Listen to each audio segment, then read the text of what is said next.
Hey guys, welcome to another episode of Geeky Shiki। मेरा नाम है आबिर बैनर्जी और आज की इस वीडियो के अंदर हम बात करने वाले हैं स्ट्रेंजर थिंग्स सीजन 5 एपिसोड 1 के बारे में। अभी से कुछ घंटे पहले ही सीजन 5 का पहला वॉल्यूम रिलीज हो चुका है जिसमें 4 एपिसोड्स हैं एंड मैं हर एक पर अलग से एक्सप्लेनेशन वीडियोस बनाने वाला हूं, तो ये सारी वीडियोस देखने के लिए चैनल को जरूर से सब्सक्राइब कर देना। And now without wasting any more time let's get started with episode 1। Episode 1 शुरू होता है एक फ्लैशबैक से जहां पर हमें देखने को मिलता है विल एंड ये फ्लैशबैक उस टाइम का होता है जब विल अकेले अपसाइड डाउन के अंदर फंसा हुआ था। पहले तो हम उसे अपने ही घर के बैकयार्ड में उसकी छोटी सी हट में देखते हैं जहां एक्चुअली अचानक से एक डेमोगॉर्गन आ जाता है और वो डेमोगॉर्गन विल को हंट डाउन करना शुरू करता है। विल उससे काफी देर तक भागता है, वो एक पेड़ पर चढ़ता है मगर डेमोगॉर्गन उस पेड़ पर भी चढ़ जाता है एंड जब विल एक पेड़ से दूसरे पेड़ पर कूदकर उससे भागने की कोशिश करता है तब विल नीचे गिर जाता है एंड डेमोगॉर्गन उसे उठाकर हॉकिंस लाइब्रेरी ले जाता है। एंड यहाँ पर सरप्राइजिंग बात ये होती है कि डेमोगॉर्गन उसे मारता नहीं है बल्कि डेमोगॉर्गन उसे वेक्ना के हवाले कर देता है एंड यहाँ वेक्ना भी विल को मारता नहीं है बल्कि अपनी पावर्स का यूज करते हुए कई सारे अपसाइड डाउन वाले जो रूट्स हैं उनको विल के मुंह के अंदर डाल देता है एंड विल के अंदर कई सारे अपसाइड डाउन के ऑर्गेनिजम्स एंड क्रिएचर्स डालने लगता है। इन्हीं में से एक क्रिएचर बाद में सीजन 1 के एंड में विल के मुंह से निकलेगा जिसे डस्टिन पालता है और उसे डार्ट बुलाया जाता है। खैर यहाँ पर हम देखते हैं कि वेक्ना विल को इसी हालत में अपना बंदी बना लेता है। इसके बाद आते हैं हम करंट टाइम में नवंबर 3, 1987 में, जहां हम सबसे पहले देखते हैं माइक का घर, जहां माइक की छोटी बहन को देखते हैं जिसे अचानक से एक पर्सन दिखने लगा है जो और किसी को नहीं दिखता,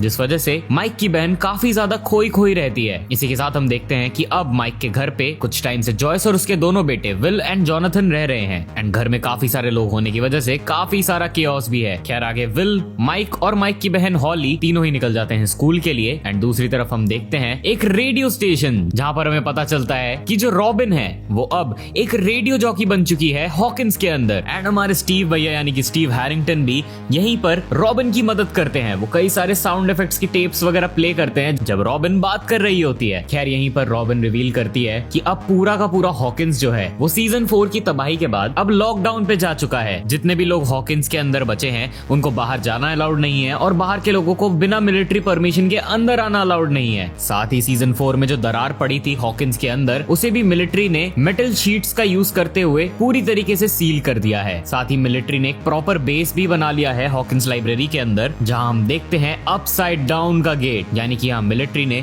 अपसाइड डाउन के गेट को बहुत ही तगड़े तरीके से गार्ड कर रखा है और हॉकिंस को भी लॉकडाउन पे डाल दिया गया है। इसी सब के बीच में अचानक से रेडियो शो एयर करते हुए कुछ टेक्निकल प्रॉब्लम्स आती हैं जिस वजह से रॉबिन का रेडियो शो अचानक से ऑफ एयर हो जाता है एंड इसे फिक्स करने के लिए स्टीव को जरूरत होती है डस्टिन की एंड जब स्टीव डस्टिन को कांटेक्ट करता है उसके वॉकी के थ्रू तब हम देखते हैं कि अब डस्टिन का बिहेवियर काफी ज्यादा बदल चुका है। एडी की मौत के बाद से वो काफी ज्यादा डिस्टर्ब रहने लगा है और इसी वजह से वो यहाँ पर काफी रूडली स्टीव हैरिंगटन को मना कर देता है उसकी मदद करने के लिए। साथ ही डस्टिन एडी को ट्रिब्यूट पे करने के लिए हेलफायर क्लब की टी शर्ट पहनकर स्कूल में आता है मगर ये चीज स्कूल के बाकी बच्चों को स्पेशली जेसन कार्वर के दोस्तों को बिल्कुल भी पसंद नहीं आती, जिस वजह से यहाँ पर डस्टिन काफी ज्यादा बुली भी हो रहा होता है एंड ये बच्चे डस्टिन को मारने की भी कोशिश करते हैं मगर तभी यहाँ पर लूकस, माइक और विल भी आ जाते हैं जो यहाँ से डस्टिन को बचा लेते हैं। या माइक आकर डस्टिन को समझाने की कोशिश करता है कि उसे हेलफायर की टी शर्ट ऐसे पहनकर नहीं आना चाहिए, उसे अपनी तरफ अटेंशन नहीं लाना चाहिए लोगों का। हॉपर ने सबको बोला है थोड़ा अंडरग्राउंड रहने के लिए मगर इसी बात पर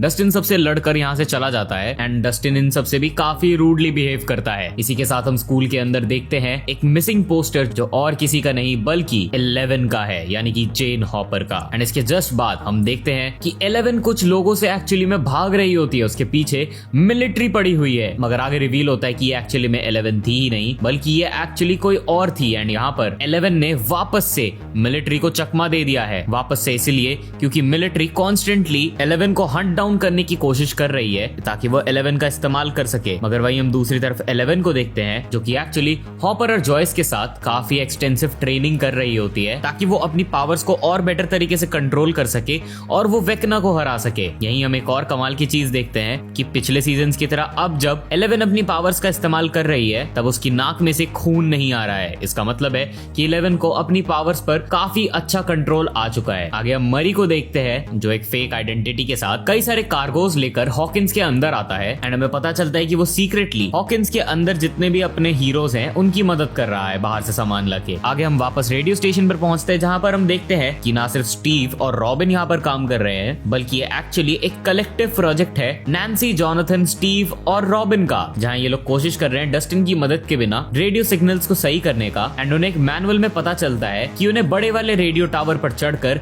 इसे फिक्स करना होगा। जिसके बाद स्टीव डिसाइड करता है कि वो ऊपर चढ़कर जाएगा और रेडियो सिग्नल्स को फिक्स करेगा। मगर यहाँ जॉनथन भी नैन्सी को इम्प्रेस करने के लिए कहता है कि वो इस काम को अंजाम देगा। जिसके बाद दोनों के बीच नैन्सी को वू करने के लिए एक रेस लग जाती है और दोनों ही सिग्नल टावर के ऊपर पहुंचकर इस चीज को फिक्स कर देते हैं। इसी बीच मरे जहाँ नैन्सी और रॉबिन से नीचे मिलता है, वो उन्हें कई सारी सप्लाईज देता है, लड़ने के लिए गोला बारूद भी देता है और साथ ही एक इन्फॉर्मेशन भी पास करता है कि आर्मी वालों ने कई सारा सामान मंगाया है स्टॉक्स को रिफिल करने के लिए, जिसका मतलब है कि आज गेट्स खुलने वाले हैं। ये इन्फॉर्मेशन मिलते ही सबके कान खड़े हो जाते हैं। दूसरी तरफ हम देखते हैं डस्टिन को स्कूल के अंदर, जो स्कूल की साइंस लैब में से एक सांप को चुराता है एंड आगे वो इसी सांप को अपने बुली के लॉकर के अंदर प्लेस कर देता है। और जब उसका बुली अपने लॉकर को खोलता है तो उसकी फट के 64 हो जाती है और इसी वजह से डस्टिन के बुलीज उससे काफी ज्यादा गुस्सा होते हैं उस टाइम पर। खैर दूसरी तरफ डस्टिन और बाकी चारों लड़के स्कूल की कैंटीन में बैठे होते हैं, जहाँ पर रॉबिन रेडियो सिग्नल्स को फिक्स करके एक रेडियो ब्रॉडकास्ट करती है, जहाँ पर कोड में वो चारों लड़कों को साथ ही साथ हॉपर, जेन एंड 11 को ये चीज इन्फॉर्म करते हैं कि अगले 2 घंटे में आर्मी का काफिला निकलने वाला है एंड आज रात गेट्स खुलने वाले हैं। जिसके बाद हम सभी लोगों को देखते हैं प्लानिंग करते हुए, जहाँ बेसिकली होने ये वाला है कि आर्मी का एक काफिला अपसाइड डाउन के अंदर जाने वाला है एंड हॉपर इसी काफिले के अंदर छुप कर जाएगा। सिंस इन्हें बहुत अच्छे से पता है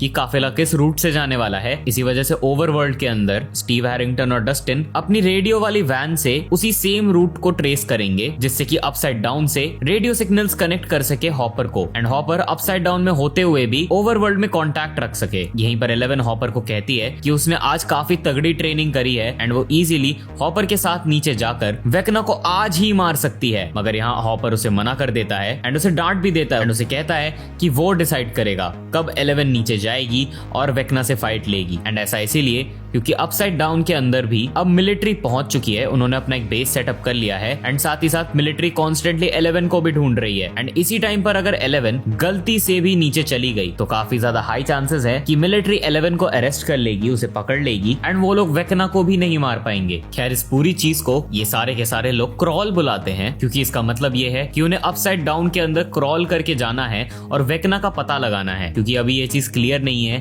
कि वेकना जिंदा भी है या नहीं, क्योंकि काफी समय से विल को वेकना का कोई भी विजन नहीं आया है। साथ ही स्टीव को तो ये लगता है कि क्योंकि सीजन 4 के एंड में नैन्सी एंड स्टीव ने वेकना को जला दिया था, इस वजह से हो सकता है कि वेकना मर ही गया हो और वो लोग फालतू में ही ये क्रॉल कर रहे हैं। खैर इन्हीं सभी कॉन्वर्सेशंस के बीच में हम विल को देखते हैं, जिसे अचानक से काफी ज्यादा अजीब फील होने लगता है और उसके लिए आसमान घूमने लगता है। जब उसके दोस्त उससे पूछते हैं कि उसे क्या हुआ, तब विल एक्सप्लेन नहीं कर पाता कि उसके साथ एक्चुअली हुआ क्या है, मगर क्लियरली ये एक ईस्टर एग है कि आगे वेकना वापस आने वाला है। खैर इसके बाद हम वापस से पहुंचते हैं स्कूल में, जहां माइक की बहन हॉली को वापस से एक इमेजिनरी पर्सन दिखने लगता है जो और किसी को नहीं दिखता। उस इमेजिनरी पर्सन से बात करते हुए हॉली की टीचर उसे देख लेती है एंड वो डिसाइड करती है कि अब उसे कंप्लेन करनी पड़ेगी हॉली के पेरेंट्स को कि हॉली के साथ मेंटली कुछ बहुत ही गलत चल रहा है। दूसरी तरफ हम वापस से पहुंचते हैं अपसाइड डाउन के अंदर, जहां अपसाइड डाउन के अंदर जो मिलिट्री बेस सेटअप है, वहां पर एक आर्मी पर्सनल इस आर्मी बेस की हेड डॉक्टर के को जाकर बताता है कि वो लड़की यानी कि 11 अभी भी पकड़ी नहीं गई है, जिस पर डॉक्टर के कहती है कि उन्हें जल्द से जल्द उस लड़की को यानी कि 11 को ढूंढना पड़ेगा। साथ ही हम यहाँ पर देखते हैं कि इसी अपसाइड डाउन वाले आर्मी बेस के अंदर अपसाइड डाउन क्रिएचर्स जैसे कि डेमोगॉर्गन्स एंड बाकियों पर कई सारे एक्सपेरिमेंट चल रहे हैं एंड हम देखते हैं डॉक्टर के को एक डेमोगॉर्गन का सर खोलते हुए। खैर इसके जस्ट बाद हम पहुंचते हैं हॉस्पिटल में, जहां मैक्स अभी भी कोमा में है एंड हर रात यहाँ पर कोई ना कोई मैक्स के साथ रुकता है एंड उसकी फेवरेट टेप को यहाँ पर स्पीकर पर चलाया जाता है सो दैट गलती से भी वेकना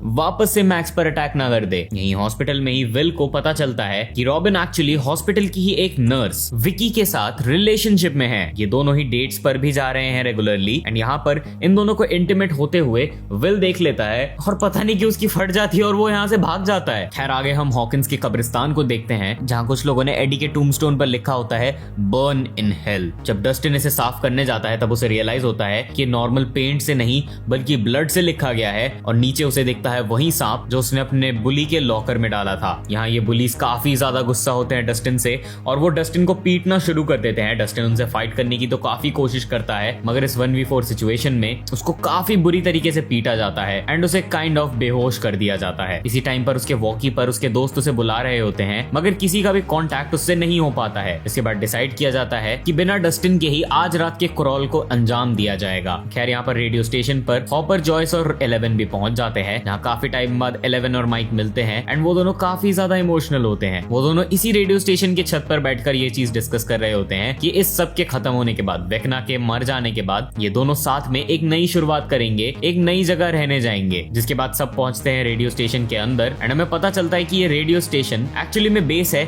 इन सभी के ऑपरेट करने के लिए। डस्टिन के ना होने की वजह से जॉनथन उसकी जगह फिल करता है। अपने स्टीव भैया जब ड्राइव कर रहे होते हैं तब जॉनथन रेडियो फ्रीक्वेंसीज को हॉपर के साथ कनेक्ट करता है अपसाइड डाउन में, सो दैट हॉपर का एट ऑल टाइम सबसे कनेक्शन बना रहे। खैर आगे हम देखते हैं कि माइक एंड लूकस आर्मी वालों पर नजर रख रहे होते हैं एंड हमें देखने को मिलता है कि हर बार अपसाइड डाउन में जाने के लिए आर्मी वालों को अपसाइड डाउन का जो गेट हॉकिंस लाइब्रेरी के सामने खुला हुआ है उसे बर्न करना पड़ता है, जिसके बाद वो ट्रक्स एंड लोगों को अपसाइड डाउन के अंदर भेजते हैं। एनीवेज यहाँ पर माइक और लूकस की कॉल्स की मदद से मौका देखते ही हॉपर इन्हीं आर्मी ट्रक्स में चढ़ जाता है एंड वो पहुंच जाता है अपसाइड डाउन के अंदर एंड सब कुछ अब तक ठीक ही जा रहा होता है, मगर तभी अचानक से अपसाइड डाउन के अंदर वाले जो ट्रक्स हैं उनका एक्सीडेंट हो जाता है। कुछ मोमेंट्स के लिए रेडियो सिग्नल्स भी डिस्कनेक्ट होते हैं, मगर जॉनथन की मदद से वो वापस रिकनेक्ट कर जाते हैं हॉपर से। जिसके बाद अचानक से एक डेमोगॉर्गन की साउंड आती है एंड टर्न्स आउट कि मॉन्स्टर्स अब वापस आ चुके हैं, जहाँ एक डेमोगॉर्गन इसी आर्मी के काफिले पर अटैक कर देता है एंड हॉपर जिस ट्रक में था उसी ट्रक के ड्राइवर को भी ये डेमोगॉर्गन मार के खा जाता है। इसी सब के बीच में हम देखते हैं कि अचानक से उसी डेमोगॉर्गन का हाइव माइंड विल के साथ कनेक्ट हो जाता है एंड जो जो वो डेमोगॉर्गन कर रहा होता है वो सभी कुछ विल को भी दिख रहा होता है। यहाँ हॉपर समहाउ कैसे ना कैसे बच जाता है, मगर हम देखते हैं विल के हाइव माइंड के थ्रू कि वही जो डेमोगॉर्गन है वो अब बढ़ रहा है नैन्सी के घर की तरफ। एंड अगर तुम्हें याद हो तो पिछले सीजन में वेकना ने नैन्सी को एक नाइटमेयर दिखाया था जिसके अंदर उसकी पूरी फैमिली मर चुकी थी एंड उन्हें डेमोगॉर्गन्स ने मार दिया था। ये देखते ही रेडियो स्टेशन में जितने लोग बचे थे ये सारे के सारे लोग नैन्सी के घर की तरफ जाते हैं। वहीं जॉयस भी थप्पड़ मारकर विल को होश में लेकर आती है। आगे हम देखते हैं नैन्सी का घर जहाँ पर सब कुछ नॉर्मल चल रहा होता है, मगर तभी हम देखते हैं हॉली का रूम जहाँ अचानक से लाइट्स फ्लिकर करने लगती हैं, जिस तरह सीजन 1 में किया करती थी जब भी डेमोगॉर्गन विल के घर के अंदर निकलता था। एंड जिसका हमें डर था एपिसोड के एंड में वही होता है, जहां हॉली के रूम की छत को तोड़ते हुए एक डेमोगॉर्गन निकल कर आ जाता है। अब गाइस पहले एपिसोड को एक क्लिफ हैंगर पे खत्म किया गया है, आगे क्या होगा वो तो हमें एपिसोड 2 देखकर ही पता चलेगा, मगर एपिसोड 2 का एक्सप्लेनेशन वीडियो भी देखना है अगर तुम्हें, तो चैनल को सब्सक्राइब जरूर कर देना। तुम्हें ये एपिसोड कैसा लगा और तुम्हें क्या लगता है अगले एपिसोड में क्या होगा उसके बारे में कमेंट सेक्शन में जरूर लिखकर बताना। तुम मुझे मेरे इंस्टाग्राम पे भी फॉलो कर सकते हो, ये रहा मेरा इंस्टाग्राम। अब मिलते हैं अगली वीडियो में, तब तक के लिए you all are super heroes, life में हमेशा अच्छा करो, आगे बढ़ो। Thank you so much, take care, bye.